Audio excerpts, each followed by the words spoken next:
हम एसपीसी में क्या देखेंगे कि टाइप्स ऑफ डाटा, डाटा कितने प्रकार के होते हैं इन टर्म्स ऑफ एसपीसी। एसपीसी के टर्म में अगर हम देखें तो डाटा दो प्रकार के होते हैं। There are two types of data in terms of SPC. Number 1 variable data, number 2 attribute data. अब सबसे पहले देखना कि वेरिएबल डाटा और एट्रीब्यूट डाटा क्या है, आपको पता है, लेकिन एक बार हम यहाँ पर बताएंगे तो आपको क्लियर हो जाएगा। वेरिएबल डाटा क्या है, इसकी डेफिनेशन देखिए, any things that can measure is called variable data. कोई भी चीज़ है जो मेजर की जाती है, जिसकी रीडिंग आती है, उसे हम वेरिएबल डाटा बोलते हैं। और इसका मतलब ये है कि when reading measure by vernier caliper, micrometer, height gauge and other measuring instrument, जब मेजरिंग इंस्ट्रूमेंट से हम कोई डायमेंशन चेक करते हैं तो उसकी रीडिंग आती है, उसकी ऑब्जर्वेशन आती है, इसी को हम जो है, इस डाटा को हम बोलते हैं वेरिएबल डाटा। और जो एट्रीब्यूट डाटा है, एट्रीब्यूट डाटा में क्या है कि any thing that can be classified is called attribute data. Attribute data की डिफिनेशन है कि कोई भी चीज क्लासिफाई की जाती है उसे हम एट्रीब्यूट डाटा। अब क्लासिफाई क्या की जाती है, मतलब जैसे कि हम कोई भी चेक करते हैं, क्लासिफाई में होता है कोई पार्ट पास या फेल, कोई पार्ट गो नो गो, कोई part yes no, fail pass, okay not okay, over size under size, इस तरह से क्लासिफाई हो जाता है। अब ओवर साइज अंडर साइज में कितना ओवर है कितना अंडर है, ये रीडिंग नहीं है, क्योंकि एट्रीब्यूट डाटा है। एट्रीब्यूट डाटा में yes no, over under, fail pass, good bad, go no go, इस तरह का क्लासिफिकेशन होता है एट्रीब्यूट डाटा में। जबकि वेरिएबल डाटा में रीडिंग आती है, मेजर किया जाता है, उसकी वैल्यू होती है, मेजरिंग इंस्ट्रूमेंट से जब मेजर किया जाता है। इसमें एट्रीब्यूट डाटा एट्रीब्यूट गेज से हम चेक करते हैं। जैसे एट्रीब्यूट गेज में क्या है, जैसे plain plug gauge. Plain plug gauge से क्या होता है, कोई होल का साइज है, होल को साइज को मेजर किया जाता है। प्लेन प्लग गेज में गो नो गो साइज होता है, गो जाना चाहिए, नो गो नहीं जाना चाहिए। अगर नो गो चला गया तो पार्ट रिजेक्ट, होल ओवर है, और गो नहीं जा रहा है तो वो होल अंडर है। तो उससे प्लेन प्लग से हम क्या, हमें क्या पता लगेगा, वो होल का साइज नहीं पता लगेगा, वो केवल क्लासिफाई हम कर सकते हैं कि होल ओवर साइज है या अंडर साइज है थ्रू एट्रीब्यूट गेज। एट्रीब्यूट क्या, plain plug gauge is a attribute gauge. Plain ring gauge, अब कोई डाया है, उसका रिंग गेज से उसको डाया को हम चेक करते हैं कि वो डाया ओवर है कि अंडर है, रीडिंग नहीं। रीडिंग के लिए तो हमें वेरिएबल में जाना पड़ेगा, वहाँ वर्नियर माइक्रोमीटर से डाया चेक करेंगे तब वहाँ पर आएगा। तो प्लेन रिंग गेज हो गया, थ्रेड प्लग गेज हो गया, जिससे इंटरनल आईडी में जो थ्रेड होता है उसे हम चेक करते हैं। थ्रेड रिंग गेज है, एक ओडी में जो थ्रेडिंग होती है उसको चेक किया जाता है। इसमें गो नो गो होते हैं, कोई भी थ्रेड रिंग गेज है या थ्रेड प्लग गेज है या प्लेन प्लग गेज है, ये सारे में सारे गो नो गो होते हैं दो, एक जाना चाहिए एक नहीं जाना चाहिए। गो गया नो गो नहीं गया तो पार्ट ओके है, नो गो चला गया पार्ट एनजी है, गो नहीं गया पार्ट एनजी है। तो इस तरह से हम साइज का हम जो है ना क्लासिफाई करते हैं। एट्रीब्यूट डाटा हमें केवल क्लासिफाई होता है कि ओवर है, होल अंडर है या ओवर है, डाया ओडी अंडर है या ओवर है, थ्रेड ओवर है या अंडर है, ये सारी चीज़ें हमें क्लासिफाइड होते हैं, रीडिंग नहीं इसमें मेजर की जाती है एट्रीब्यूट डाटा में। तो ये सारे चीज़ को हम जो है बोलते हैं एट्रीब्यूट डाटा। और एट्रीब्यूट डाटा के लिए जो हम गेज इंस्ट्रूमेंट यूज करते हैं उस गेज को हम बोलते हैं एट्रीब्यूट गेज। अब जो है स्टैटिकल प्रोसेस कंट्रोल में अब कितने टाइप के एसपीसी होते हैं।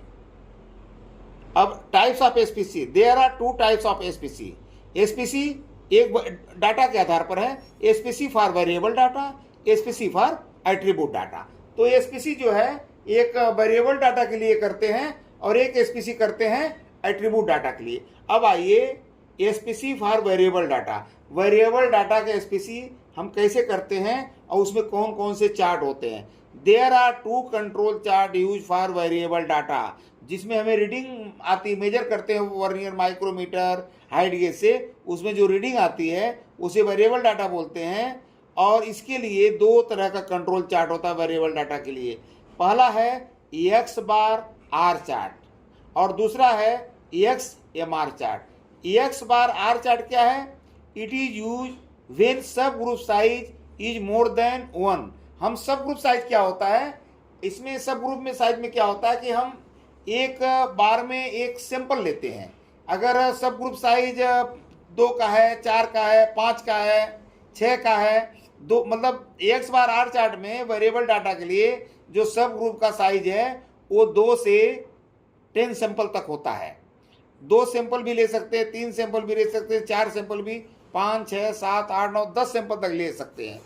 लेकिन इसमें एक से ज़्यादा सैंपल होना चाहिए। सब ग्रुप साइज में एक्स बार आर चार्ट में जो सब ग्रुप का साइज है वो 1 से ज़्यादा होना चाहिए। And suitable for process with regular sampling. Regular sampling यानी डेली प्रोडक्शन होता है, डेली प्रोसेस होता है, उसमें डेली जो है हम 5 सब ग्रुप साइज का 5 सैंपल लेंगे या 4 सैंपल लेंगे। वो कंपनी के ऊपर डिपेंड करता है कि कंपनी सब ग्रुप साइज का सिलेक्शन कैसे करती है। 5 सैंपल का एक सब ग्रुप साइज लेती है कि 4 का या 2 का या 5 का या 6 का। तो एक्स बार चार्ट में जो है हम रेगुलर सैंपलिंग के लिए X bar SPC X bar R chart बनाते हैं। और एक्स एम आर चार्ट जो है ये मूविंग रेंज चार्ट है। ये मूविंग रेंज चार्ट में होता है it is use when sub group size is 1। X M R chart में क्या होता है, इसमें सब ग्रुप साइज का केवल एक ही सैंपल होता है बस, और एक से अगर अधिक हुआ तो एक्स बार आर चार्ट हो जाएगा, और केवल एक सैंपल है तो X M R chart. X M R chart में हम एक ही सैंपल लेंगे क्योंकि इसमें ज़्यादा वेरिएशन नहीं होता है। और regular sampling on required, not required. Regular sampling इसमें रिक्वायर्ड नहीं है। जिस तरह से एक्स बार आर चार्ट में हमें डेली है, अगर 5 सैंपल सब ग्रुप का साइज हम 5 लेते हैं, 5 सैंपल लेते हैं एक बार में, तो हम एक मशीन पर जाएंगे और उसका 5 सैंपल निकालेंगे और उसका 5 की हम रीडिंग चेक करेंगे वर्नियर माइक्रोमीटर हाइट गेज से, ठीक है। तो वो हमारा एक्स बार आर चार्ट में आएगा। और अगर एक पीस ही हम लेते हैं, सब ग्रुप साइज एक ही पीस का लेते हैं, तो एक्स एम आर चार्ट में हम ले सकते हैं उसको। अब एसपीसी फॉर एट्रीब्यूट डाटा, अभी तो एसपीसी फॉर वेरिएबल डाटा था, तो वेरिएबल डाटा के लिए जो एसपीसी होती है उसमें 2 चार्ट बनता है, एक्स बार आर चार्ट और एक्स एम आर चार्ट। एक अगर सब ग्रुप सैंपल साइज केवल एक ही पीस हम लेते हैं, चेक करते हैं, तो एक्स एम आर चार्ट में होता है। और एक्स बार आर चार्ट में हम 2 से ज़्यादा सैंपल लेते हैं। जनरली कंपनियों में 4 सैंपल या 5 सैंपल सब ग्रुप साइज में लिया जाता है। अब दूसरा जो है एट्रीब्यूट डाटा के लिए SPC for attribute data, there are two control chart use for attribute data. Attribute data के लिए भी 2 तरह का कंट्रोल चार्ट यूज होता है। पहला है पीएनपी चार्ट, दूसरा है सीयू चार्ट। पीएनपी चार्ट क्या है? PNP chart for unit non confirming, मतलब यूज फॉर डिफेक्टिव। डिफेक्टिव के लिए हम पीएनपी चार्ट यूज करते हैं डिफेक्टिव के लिए। और डिफेक्ट के लिए नंबर ऑफ नॉन कन्फर्मिटी, कितने डिफेक्ट और के लिए हम सीयू चार्ट करते हैं। अब डिफेक्ट और डिफेक्टिव, डिफेक्ट क्या है? अगर कोई पैरामीटर एनजी है, किसी पार्ट में कोई पैरामीटर एनजी है, तो उस एनजी पैरामीटर को हम डिफेक्ट बोलेंगे। और जिस पार्ट में वो पैरामीटर एनजी हो गया, उस पार्ट को हम डिफेक्टिव बोलेंगे। तो एक डिफेक्टिव पार्ट में कई डिफेक्ट हो सकते हैं। तो डिफेक्टिव पार्ट के लिए हम पीएनपी चार्ट बनाते हैं, और डिफेक्ट के लिए कौन सा चार्ट यूज करते हैं? CU chart.